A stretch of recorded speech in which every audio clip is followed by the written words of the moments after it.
when you're in that dark place, you just want to die. You don't want to be here. You just don't. It doesn't matter what anyone says. Until you've been in that situation, it's really hard to tell someone how you feel, because you just think everything is noise, black. There's just no help with anything. Welcome to How to Fail, the podcast that believes that most failures can teach us something meaningful. There are certain celebrities who become so embedded in popular culture that almost everyone has an opinion on them. Katie Price is one such celebrity, catapulted into public consciousness in the late 90s as Jordan, a surgically enhanced page 3 glamour model who ended up gracing the cover of American Playboy. She went on to appear in several reality TV shows, including I'm a Celebrity, Celebrity Big Brother, which she won in 2015, and several of her own series. In some ways, it's almost easier to list what she hasn't done rather than what she has. In 2001, Price stood unsuccessfully as an independent candidate in the general election. 5 years later, she was the runner-up in the search for the UK's entry for Eurovision.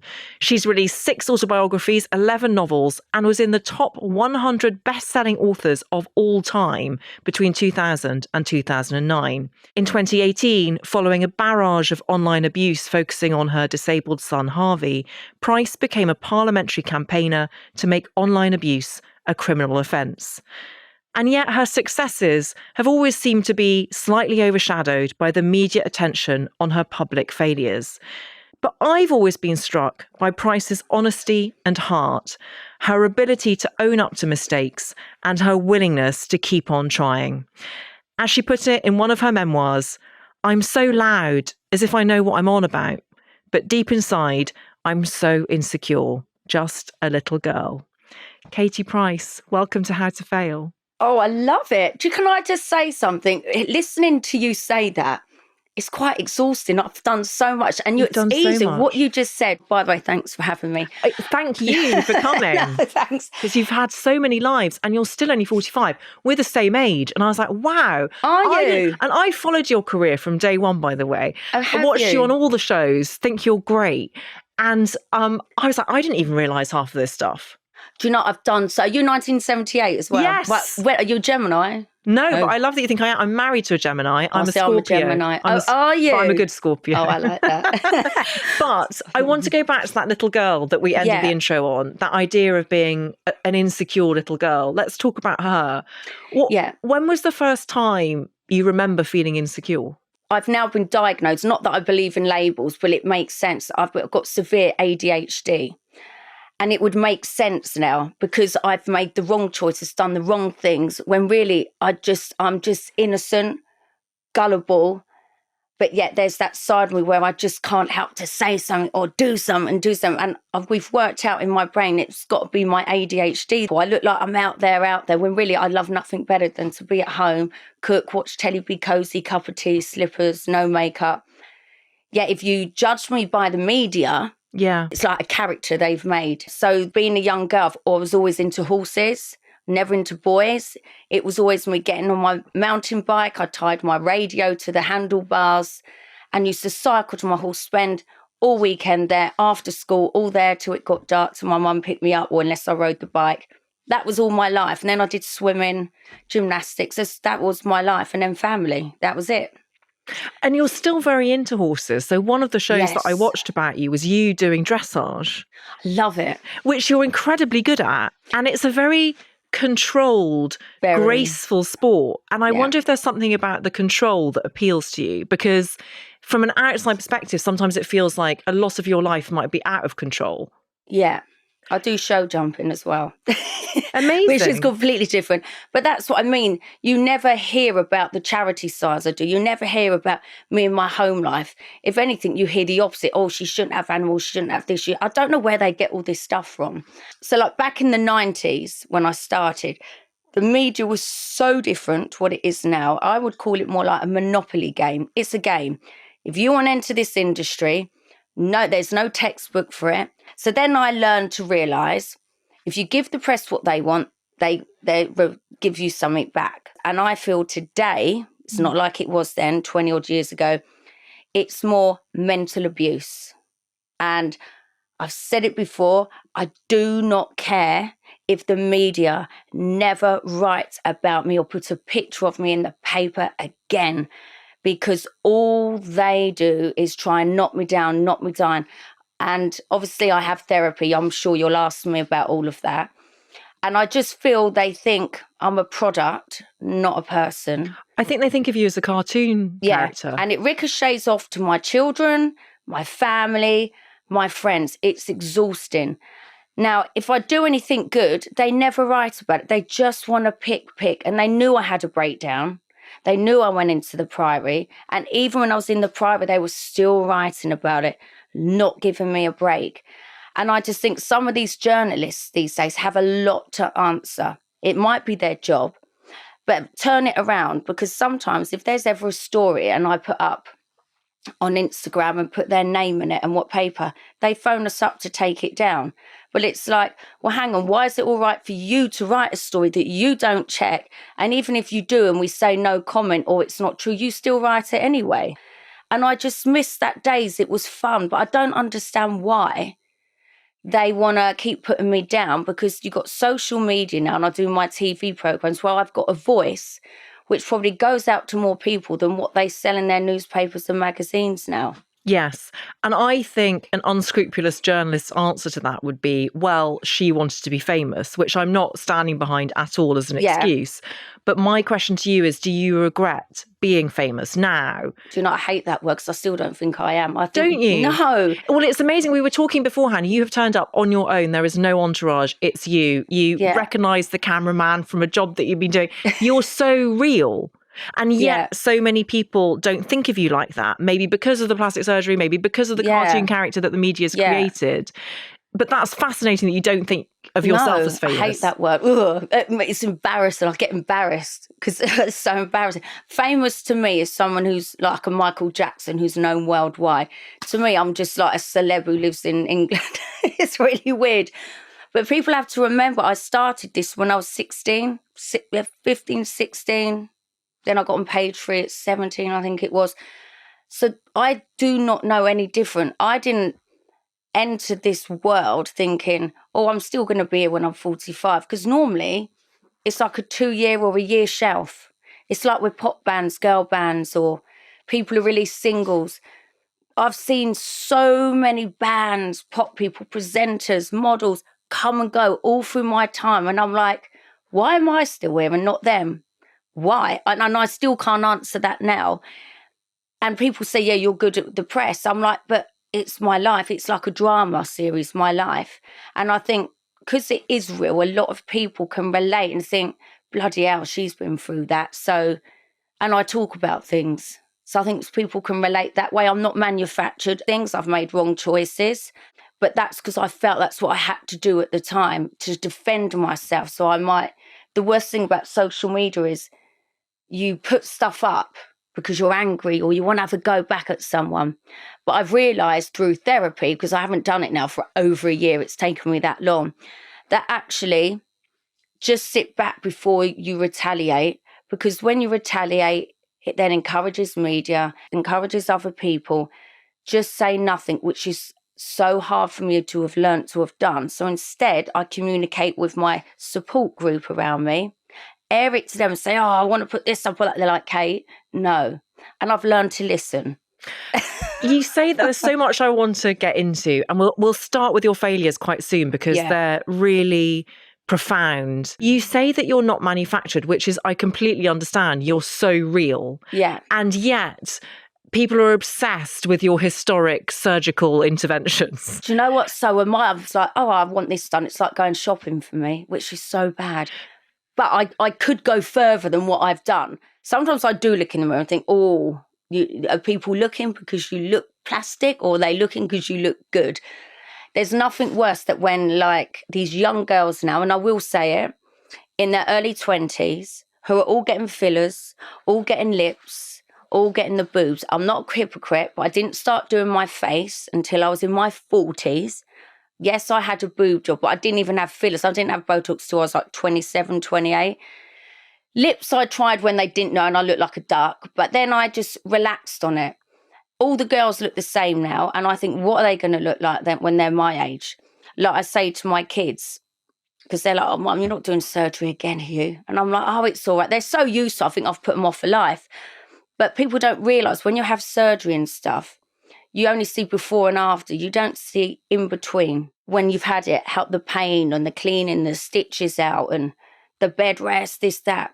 So I'd love to educate people like that. It's damaging to your body. I've had so many anaesthetics.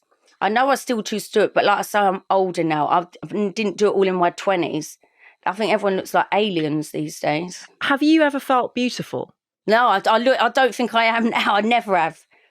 No way. That's embarrassing as well when you say that. Do you think that's part of the reason why you did it? Why you did a lot of stuff to yourself, because you wanted to feel better? Do you know, I'd love it if you could get in my brain, but I don't think I'm beautiful or pretty. But I know when I do a photo shoot and look at it, then I think, oh, yeah, I know. I think I'm photogenic. Do you ever watch yourself back? So I'm a celebrity, for instance. Ugh, I had 2 moles on my face and I had them You removed. looked so beautiful. I did. You did. Ugly. I hate even looking at them. And then Princess goes to me, Mum, I look like you when you were young. I went, no, you are beautiful, Princess. I wasn't like you. And then she gets pictures together. She goes, look, I do look like you. I went, I just don't see it. The curly hair, yeah, but I've never thought it. I don't know why. I still don't think I am. Does it make a difference if other people say, but you are phenomenally good looking? No, because I get embarrassed because I don't think they're like... I won't do it. No, but do you... Now you've seen real life. I'm not, am I? Oh, yes, you are. Oh, come on. Oh my gosh, you are. No. That makes me so sad that you can't see yourself. Yeah. No. I want to ask you about Junior and Princess, because it must be kind of amazing seeing how your parents met. Like there's recorded evidence. Say that to them, and now they're old enough. We had this conversation yesterday. So their dad is Peter Andre, who you met on I'm a Celebrity. Yes. Yeah. When I did my podcast yesterday, because I do one with my sister, if no one knows, called The Katie Price Show. Yeah, get it in there. Yeah. What a pro. I had to just do that. I love it. No, yeah. But the reason why I say that is because yesterday, because my house is chaos, so I had all the kids in the kitchen. I'm like, kids, I'm doing my podcast, because I didn't want to go in another room, because if I want to sit on my sofa, I'll sit on my sofa. So obviously my mum's there, Princess is there, and we was talking about reality shows and stuff and what ones I think the kids would do. So if Princess didn't have a boyfriend, she would love to do Love Island or The Jungle. Okay. And it's funny because in our kitchen, we like do the auditions if you walk in, what you're doing. We just have such hilarious. And I can see her posing how I pose. She's got it off me. And then like Junior and Princess, either I think they'd be good to go in the jungle together or separately. And if I'm a Celebrity never put them in the jungle, I think that is the wrong move, because I think they're the only kids that have ever come from the show. Me and Pete, I think, are the only couple to ever come from the show. And it would just be iconic to have our kids in it. And I said to Princess, if you did, you got to go in the braids and all that. I love that idea. Don't you think it would be good? Yes, it'd be great. But do they watch back that series of I'm a Celebrity and see your love affair start? No, do you know what's no? And Princess, it was only about 4 months ago. She didn't even know that me and Pete done an album together. Oh, well, we're going to get onto your singing. So let's save that. Before we get into your failures, I wanted to ask you about being a mum. I love it. Well, I was about to say, I think you sound like an amazing parent. And I wonder, what do you think it's taught you, especially being mum to Harvey?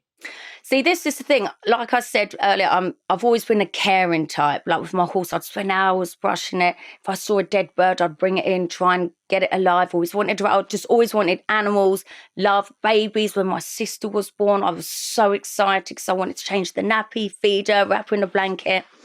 And it's like I had Harvey. I took a chance. It was sort of my career was starting to take off. And then obviously I got pregnant. And I did try and abort him 3 times. I know that sounds really bad, but that was my choice. I turned up 3 times and then I sat there waiting. I thought, I can't do this. And then walked out 3 times and I ended up keeping him because I just couldn't do it. Because I thought, why am I actually getting rid of him? For what reason? If I'm doing it for my career, that's selfish, because I shouldn't have put myself in that situation. And then I thought, I've got to support it. I've never taken a penny off his dad, ever, ever, ever. And his real dad doesn't want to see him either, which is a shame, but the door is always open. Mm. So I sort of, me being me, thought, you know what, I'm going to do it, and I will. And I did. And I never knew that I had a perfect pregnancy. Well, he was nearly 3 weeks late. He didn't want to come out. He was quite comfy in there. And then obviously when he was born, I found out 6 weeks later that he was blind. And then from then, well, now it's called SOD, septic optic dysplasia. He's cortisol deficient, ADHD, opposite deficit disorder, Prader-Willis, behaviour problems, tic disorder, and obesity. So he has all these complex needs. Oh, did I say challenging behaviour? He's got such a list of things wrong with him. But he's perfect to me, and I wouldn't change him for anything. And I think the bond we have is amazing. He only has me. He doesn't judge me. He doesn't know what blackmail, hate is, worry is. All he worries about is when he's next seeing me, cuddles, kisses, and just wants me there. That Beautiful. is it. And I love him so much. And I'm not so much worried about his eyes. It's his behaviour. He's very challenging. But I know how to stop him just like that. No one else will. I can just do that. I know noises to make. It's like we're so in tune. We've got our own language going on. And it's very rare to see that in, not with my other kids, because although my other kids, we brought them up the same, they all have different needs they need from me. Does that make sense? Of course, yeah. But Harvey is challenging, but I wouldn't change him for anything. Well, it sounds like he's the only totally non-judgmental person in your life. Non-judgmental, no dad involved. The ones who have got dads as a nightmare in my life, nightmares, and I have therapy to deal with exes. Thank you so much for sharing that. Sorry, I can talk and talk, me. You're the ideal guest. I'm loving it.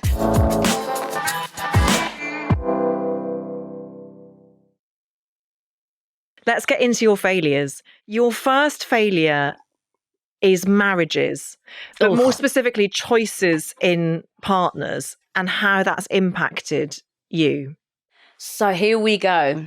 From when I was young, and this is where it would all make sense with the marriages. When I was young, it was in my first book, I got raped in a park when I was 7. That was my first incident with a man. Then a man tried to abduct me into a car. And then I worked with a photographer who I thought was legit, and so did my mum and that. And he used to take pictures of me. But then the police knocked on our door and said about this guy. He had 12 different names, 12 different bank accounts, and he was obsessed with me. So say like I was only like 13 and I'd stick my tongue out at the camera and I thought it was a fun, he'd look at it a different way. And he used to drug girls with this pineapple milkshake, but I didn't like it, so I never took it. And I remember one day he had a woman with him and he wanted me to have nothing on, have a wet shirt over it. And I said, oh no, I felt really uncomfortable. And I was like, oh no, it's too cold. They're like, oh no, we put warm water on it. And I'm thinking, Mum, Nan, hurry up and come back. And then it was about a week or so after that we had child protection over about this guy. So my start with men hasn't really been that good. And then my first boyfriend used to beat me up. And he used to go out and come home when he liked. The next one used to cut my clothes up. And my mum would have to pick me up when I was naked in the street. I'd have to go to a telephone box. Then the next one started cheating on me. So if you think my first relationships weren't really healthy relationships, and then you start thinking to yourself, you're insecure, why are they doing this, doing it? And then you become needy, vulnerable, gullible, because you think the next guy that's going to come along, oh yeah, they're saying the right, oh, they really love me. And then you get insecure and then you get jealous and then it ends up being toxic. So if men have not been in my life, I wouldn't be in the bankruptcy things that I've been in. I wouldn't be tormented in my brain how I have been. I wouldn't have been mentally abused like I have been. It's all to do with men. And then I thought, is that why I ended up doing modelling? Because it's like, you can look at me in a magazine, but you can't touch me. I don't know if it's associated with it, but I have therapy, all because of men. First of all, I want to say... It's exhausting. I am so sorry that you have gone through that. That is... Yeah. Traumatic doesn't cover it. No, it is all traumatic. I want to go back. And I understand that a symptom of PTSD, which you live with, is speaking about deeply difficult things in a detached way that can protect you. Yeah, and it's not normal and healthy to do that, though. But also, I want you to tell me if any of my questions are causing you any hurt You'd probably or upset. see by my reaction if I start me. But I'm happy to answer them. Okay. No, I'm absolutely fine. I see a therapist every 2 weeks. And like you'd probably know, I've been in the private, you'll ask me about that. But your communication and talking about things is the best way forward. And I never knew how to do that before. And I'd keep it in, which would make things ruminate in my brain and be worse and worse. But I do have to say, because I was in there for severe traumatic rehabilitation of PTSD, it's all caused by men. Can I ask you about that assault in a park when you were 7? Because that sounds totally terrifying. Was it a stranger? No, it's never, ever bothered me until I did the Piers Morgan show. And I cried about it on his show. You know, he does life stories. Yes, yeah. And I remember going, why am I crying about this? It's never even bothered me. It hasn't stopped me doing anything. But obviously somewhere in my brain it has. And when he asked me, and it obviously all came forward, and I was embarrassed that I cried about it because it's not like something I think about all the time, but obviously I know it's happened. I don't know if this is a skill or a defense mechanism, that whatever trauma I've had in life, I always say there's no point sitting in a corner crying about it. Get up and get on with it, because if you don't help yourself, no one else will. Did it scare you at the time when you were 7? Did you tell anyone about it? Yeah, because my mum, she was having a cup of tea at the, they had like a cafe. So I remember all the police come in, they took all my knickers and all of that to look at it all. I told her, I can remember what the man looked like now. But yeah, they never found him. But I can remember it as clear as day. How do you feel now talking about it? See, I'm quite comfortable talking about it. And it's weird because when I did SAS, even though I didn't last long on there, they said... Who Dares Win, the celebrity SAS TV show. They said mentally I was one of the strongest people they've ever had on it. But obviously I didn't really train properly. But anyway. And the way I was talking about how I've been held at gunpoint, kidnap threats and all of this, serious ones, how matter of fact I'm about talking about them, as if like, oh yeah, like I bought a pair of shoes. Oh yeah, I was held at gunpoint. Oh, it's just the way I say it is not normal reaction. So it's as if it's built in. So through therapy, they've taught me about self-validation, mindfulness, assertiveness, the fact now I can sit here now and say I used to want a man because I needed a man. Now, I don't need a man. If I want a man, it's because I want them. I don't need a man. Yes, you're not codependent. And there's a massive difference. I don't need a man to give me validation. I know my self-worth. I know what I've got to offer. And boundaries is another thing I've learned. I've never had boundaries in any relationships, and I think that's important. For example, why should a man think they can go through my phone? Why should a man have my passwords to everything? Because if that trust isn't there, then there you go, that's a boundary crossed. You shouldn't made to be feel like that.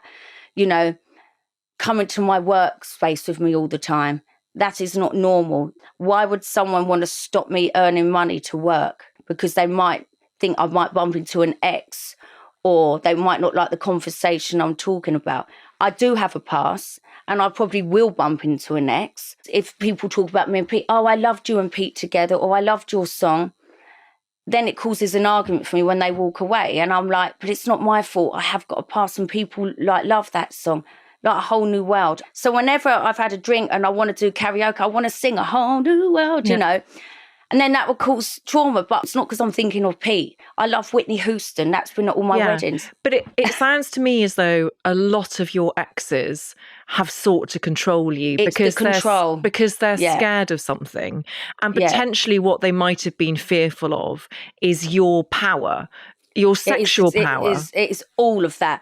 They know if they go out with me, I get attention. But I don't walk in a place looking for it. That's the difference. I don't walk in a place dressed or for anyone. If anything, I'd wear a tracksuit out for dinner and just have my hair in a ponytail, no makeup, because I'm not interested in anyone looking at me. But obviously, people have grown up with me, so they would know who I am. So they want to ask for pictures or this and that. And I'm not rude, but it does bug the person I'm with. I think what they can't get their head around is I do these shows, I get invited to all these things. But then I just go home and I'm normal with my friends, normal, just no makeup. Do you know what I mean? Yes, just normal. they don't know which one they want almost. And it's like, I don't think it matches because they think that when they're going to go to my house, I'm glamorous at home, champagne, this, that. And it's nothing like that. It's just as normal as what my friends have been at school who I've grew up with. Just normal. Have you ever had a same-sex relationship? Never. No. I have done the opposite sex in the Playboy mansion when I lived the there. Same sex or the opposite sex? Oh, what do you mean? Wait, have you ever been in a gay relationship? Yeah. No, I've done much about when I've been pissed when I was younger, but not on my own with a girl. No, because to me that would be on the other way. Because I also know that I can appreciate if a girl's pretty. And if I ever was going to go for a girl, they would have to look like a really pretty boy. Okay. Does that make sense? It makes total sense. I'm interested in the idea of friendship. Are you trying to turn me gay? Basically, this is all an elaborate ruse, Katie. No, I love that. For you and me. Are you gay or straight? I'm straight. Oh, there you go. Have you ever thought of it? Never. I think I have sort of admiration crushes on women. I've never had a gay experience. Asking you that, sorry. No, I love it. But I was speaking to someone yesterday who has had a gay relationship, and she said one of the most amazing things about it is that she feels she was in a romantic relationship with her best friend.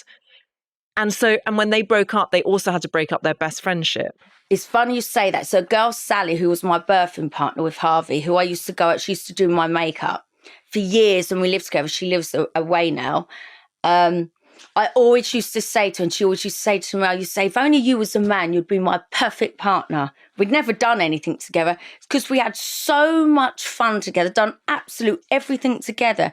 You would think we was in a relationship because we were inseparable. The only thing we didn't do is have sex. Yeah. I'm interested that you have chosen this as one of your failures, because it sounds to me like you have survived a lot of really terrible relationships and individuals who made awful choices and treated you really badly. So it's really their failure and not yours. But does it feel... They make you feel like it's my fault. Right. Like, that's the trouble. They turn it around, and then sometimes you think, am I mentally going wrong? What? I don't see what they're saying. I haven't done nothing wrong. But they make me feel like I have. And then I'm like, well, I'm wrong because I want to go to work. I'm wrong because I'm independent. I'm wrong because I don't need a father figure. I'm wrong because I want to organise things. I'm wrong. I would like a man to have swept me off my feet, or just want me for me, not what you think you can get. Like, I've never, ever, ever had a man take me shopping. Never in my life. Never had a man say, right, I've booked a table for us to go dinner, get dressed up. Or never had a man say, look, we're going to go away for a weekend. I'm treating you. I don't know what I would do if that did happen. I just couldn't bear it. It makes me cringe because I'm so used to just paying for everything. I don't know what it's like the other way around. I'm sure you've spoken about this in therapy and been asked this before. How much do you think it's related to your biological dad leaving when I think you were everyone asks this, and do you know, it is true to an extent. So I can't remember my dad not being there. But when I asked my mum, you get two types of parents. You can get a parent, well, not two, there's loads of different types.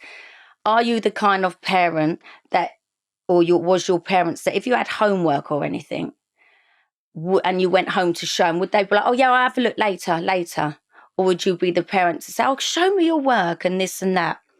That even can affect you when you're older. Or if you got a swimming lesson or horse riding lesson or something, were they there to watch, or did they drop you off? Were they there at your school assembly? So if you look back as a kid yourself and you know you have a school assembly and you know your mum's like, you get excited. So imagine if you didn't see your parent there, you'd be a bit like, oh, wish mine would turn up. So my real dad never came to anything. And my mum said he was always away working, and maybe on a Sunday he'd come and cuddle me or whatever. But I can't remember that. Yeah, where my mum used to come and take me everywhere. So they call it abandonment. So deep down, my issue's always been men. And that's obviously because my dad wasn't there. Even though my mum remarried, and I look at my dad, I call him Paul, because I do still see my real dad every now and again. And he's a laugh and all of that. Like, there's so many alikeness with us. But if I had anything, I would go to him, not my real dad. But yeah, I used to look at kids if I went to their houses and their mums and dads were there cooking. They'd get cuddles from their dads, this, that. you do look at it and think, oh, I wish mine was like that. Even though I had the dad there, I know it wasn't the completeness. And I think I've always wanted to create my own complete fairy tale family. And I think that's where it comes from. But I've just gone quick, finding the wrong man quick. Whereas now I would not do that. I was about to ask, do you still want to create the fairy tale family unit? Do you know what? I'm absolutely exhausted with relationships. I'm exhausted with the marriages. Although the first one, Pete, I'd like to say it was real. But if you knew what I knew now, if people want to know, they can read my mum's book because I've been gagged. You'll read that and you'll see. But everything we did was on TV, magazines, this, that, because we had the same management. To me, that's not really a marriage, real marriage. The second ones, I just think were rehearsals. They were just rebounds. And I know it's awful to say, but they were. I just rushed them because I just wanted that married life back, living with someone, having the life with the kids, because that's what I had with Pete. And then relationships I've had after, they just end up being the same circle. So now in therapy, we talk about what are the same patterns that go on. You know, I've had domestic abuse. I've had it all. You name it, I've had it. So now I'm so exhausted with relationships that the next time I go out with someone, they have to have the qualities in it, boundaries in it, or someone, red flags, all of this. And it does scare me. But might you conceive of a future where you're just not ever in a relationship again and maybe you have your needs fulfilled in a different way? I've never had a one-night stand in my life. That is my assignment to you. I want you to go out after this podcast. I can't. I didn't lose my virginity till my 16th birthday because my mum said, you never do that. So I didn't. And the thing is, it's interesting. Back in the Jordan days, there's a lot of people, only the older generation know who Jordan is. Because when I do TikTok and that, they're like, it's Katie Price or she looks like Jordan, or whatever. Some of them have no idea of an amazing career I had being Jordan. And I didn't change my name from Jordan to Kate. It was the media that changed it. It was either one week, Jordan's out partying. When I've become a mum, suddenly I was now Katie Price, not Jordan, where I'm the same person. I only changed my name because I did page 3 and it can stop you doing work. So we just come up with the name Jordan, just like that. So I always looked, when I went out with my friends, I looked like the slag, right? I looked like a hooker. Basically, I looked like trash. Little outfits, little skirts, boobs out. But that was my insecurity. I felt that's what men wanted to see. But now when I look back, it gives off a wrong impression. That's not waifu material, is it? That's just a shag material in my eyes. It sounds to me like you need to be seen for who you really are. But now you need someone to see you as you really are, without the madness of the culture of celebrity around you. But that was the thing. So the one night stand thing, I could easily talk to a guy all night and then say, night, I'll prick teaser. Let's move on to your second failure, which is, we've already touched upon quite extensively, but it's mental health. Oh my God. Specifically the fact that you have found it very hard historically to open up, because that felt like a failure, to admit that you weren't coping. When you're in that dark place, you just want to die. You don't want to be here. You just don't. It doesn't matter what anyone says. Until you've been in that situation, it's really hard to tell someone how you feel, because you just think everything is noise, black. There's just no help with anything. You just feel shit. You sleep. You don't communicate with anyone. You just don't want to be here. That's how bad I was. I could sit here and talk about it now, but at the time, it was horrific. Because you love being a mum so much. But that's how bad. That's how ill it was. I was ill. Yeah. That's the only way. So I was ill because I just couldn't cope with the noise from everyone anymore. Being judged, it was like I'm drowning. And then obviously I've had 3 massive kidnap threats where they wanted to kill me. I remember my kids had to go to school with Scotland Yard for 3 months, taking my kids to school. Was this after South Africa? Because no, that was before them. South Africa, Junior, Princess and me, and the film crew, and it was my best friend. He still can't see in his eye now because he was knocked out in the car and blood everywhere because they took the keys. They're holding guns at us. And I was on the front seat, and obviously the guy was doing what he was doing to me while the kids were on the back seat, inappropriately touching me. I thought we were all going to die. And then it's like a horror film. I'm getting in the front seat, trying to find the keys to drive off, but they had nicked the keys. Then they come back, so I wouldn't open the door. Then I had a pillow, pull it over my head because I thought they were going to shoot us. So I was protecting the kids. It was horrific. So that was horrific. And Princess, she had to have therapy. Till this day, she doesn't like it dark, going out at night in the cars and stuff. Do I exhaust you? No, not at all. I have got good stories to tell as well. You do me the greatest honour by sharing this. Thank you. Absolute honour. If anyone can ever learn from anything I say, it's like real. And like, doesn't matter what dark place you're in, I've been there thinking that I'm never going to get out of it. You then don't reply to bills. You don't pay things. You don't do that. And before you know it, everything's on top of you. And you think, how am I going to get out of this? I can't. It's noise. It's noise. It's noise. I can't cope up. But you can. Not everything's as bad. No one knows the future. You just got to communicate. So if there's anyone out there who are in a dark place or they think they are and they're worried about a bill or something like this, just communicate with them people and tell them how you're feeling, what's going on. It's better to do that than ignore. It's when you ignore and don't communicate is when everything comes crashing down. But I've had to learn the hard way to do it.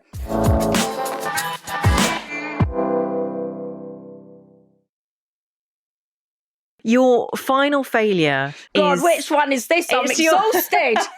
Don't worry, I think it's slightly more upbeat. It's your singing career. Right. This is so interesting. Tell me what you want first, because I want to tell you about my manifesting and what's happened. Amazing. Because I vividly remember you trying out to be the UK Eurovision entrant. Awful. That's one of my biggest regrets. You and Peter Andre, and you were in this like pink catsuit. So that was Eurovision. Yeah, what did I say? Me and Pete done an album of cover love songs, and we was on Children in Need, and we sang at the Royal Variety, which is another thing when I watched Britain's Got Talent. So A Whole New World was not Eurovision? No. That was a totally different thing. Okay, so let's go back to Eurovision, where you were wearing this pink catsuit. I was 7 months pregnant. I tried to hide it with the gems there. And why did you try and hide it? Because I wouldn't have won it if they knew I was pregnant. And they found out that week when I was doing promotion that I was pregnant, which is why Javine won by 1%. And the only reason I did Eurovision is because I was promised a Sony album deal. Well, you're in the right building now. This is Sony. So Hello, we'll have a word. But do you think you have encountered sexism during your career? Because that, for me, sounds like a massive example of sexism. Yes, because I'm a true survivor. Look how many kids I've had. It hasn't stopped me. But going back to the music thing really quick, you know, I keep going on about manifesting. I've done 2 pantos at Christmas. My summer is literally nearly fully booked. I have got so many gigs like Party in the Park and Gay Prides to do half-hour sets singing 6 songs, 6 of my own songs, and I'm going to record 6 club classic songs, and I'm touring it. I'm so proud of you. No, who would ever have thought? They slagged me off ever, and now my diary is fully booked with me singing live sets for half an hour. And do you love singing? I can't dance, but I absolutely love it. Do you think you're good at it? And I love doing it live. I just love ballads. I like powerful stuff. They're this thing, if it's the right song, I can sing it. Now, the covers I'm going to do, obviously I'm going to do the cover songs how I know to sing, so it's my versions of it. I absolutely love it. Now, since I broke my feet, I couldn't dance even if I wanted to dance because I've had life-changing injuries. But I couldn't dance anyway, so that's that. How hurtful was it when you were mocked for that album and for the Eurovision performance? I think if there's anyone out there, listen to the album and tell me if you say I can't sing. Because I think I can sing. If you listen, you've probably never heard it. You're listening to it now. Me and Pete's A Whole New World album. Yeah. I sound really young when I sing, but you can't say I can't sing. I hit all the notes and stuff. But why I want to do these shows as well is because I love singing live. And when you sing it live, no one can slag you off because, first of all, I'm up there singing, doing something I enjoy. I don't care what anyone says. I'm sick to death of having people to think they can influence what I do. If I want some happiness in my life, I'll do what I want to do. And I've been manifesting, singing. And for some reason, I'm being bombarded to sing these half-hour sets in England, Ireland, Scotland and Wales. And I've got some gigs in Dubai coming up. It's like you're going It's to like have a whole I've new life. started my whole career Forget again. a whole new world. You've got a whole new career. Yes, and this is actually true. So all my Jordan days, it was amazing what didn't I do and what people didn't I meet. And now I think I've done all the priory stuff, literally like to the point where I hung myself, deep depression, the bankruptcy noise and all of this, even though it's a weird bankruptcy. And I think that word bankruptcy is like, it can mean all different things. And my house is safe. They always say my house is going to go, no one can take my house. My house is safe. It's all to do with exes, the bankruptcy. So I've been through all of that. And now I'm like, know what I want in a man. Know what I want in a career. I pick and choose what work I want to do because I want to be happy, not be told. I don't have a manager. I don't want to be told my manager, do this, do that, say this, do that. I am now being me because I don't want to be in that exhausted situation again, that I feel like all these doors are opening again. It's as if I've just started my career again from day one. It's like refreshing, like the music. Are you joking? I've always wanted to do that. Podcasts, TV stuff, doing my own stuff that I want to do, pick and choose what documentaries I want to do. And the channels love working with me. And it's like the kids are older and I want more kids. It's like now it's my choice. No one's treating me as a product. I'm a person. If you want more kids, would you do it on your own? I have to check my eggs because I'm old and I'd probably have to do IVF. I've done IVF before twice and it failed. And it's really hard to go for IVF. But my last 2 kids were so premature that I would never carry full term either. I've had 4 cesareans. Okay. I can carry again because I've been tested. But I don't know if my eggs would be good because I might look young or act young, but your body's not inside. Whether I like it or not, my body's older. There's so much to get through. I feel like I've only asked half my questions, but I'm so incredibly grateful for your openness and your courage. And I suppose I want to end asking... Oh, do we have to end? Just because you're going to Australia tomorrow. Oh my God. And you want to go home and pack. Come with me. I'd love to. Don't worry, we're doing a Fading with Friends subscriber episode after this. Yeah, it's fine. But I wanted to know, if someone is out there listening and they've got a misconception of you because they remember you from the 90s, or they think of you as the tabloid caricature, or they think of like car crashes and bad marriages. But that is because I see what they read and I agree with them. But what would you like to say to them? What misconception would you like to correct? Who is Katie Price in one sentence or less? I'm very misunderstood. And the only way I could say it, until you meet me, you will realise I'm completely different to what the public are seeing. I'm actually very kind, chilled, laid back, patient, and all I want to do is do everything for everyone else. I'm always last to do things for myself. I remember on one of my wedding days, I made sure all the bridesmaids had all their hair and makeup done. Time was running, I just quickly did my own makeup and my own hair. That's the kind of person I am. Misunderstood. Don't judge a book by its character. Mind you, I do change a lot my face. And But it sounds to me like not only is this next step in your life about singing and doing joyful things, it's also about claiming your own power. I am a survivor. I've got to say that. I know I am. I know what I have to go through daily. Katie Price, thank you so much for coming on How to Fail. Do you know what? I love it. I love it. It's thing, and I want to come back. You are welcome back anytime. And enjoy your tour. And you got your book out. Everyone get her book. Stop it. You're so sweet. This is you taking care of everyone else. Yeah, all right. Stop. Don't forget the Katie Price show as well, our podcast. Please do follow How to Fail to get new episodes as they land on Apple Podcasts, Spotify, Amazon Music, or wherever you get your podcasts. Please tell all your friends.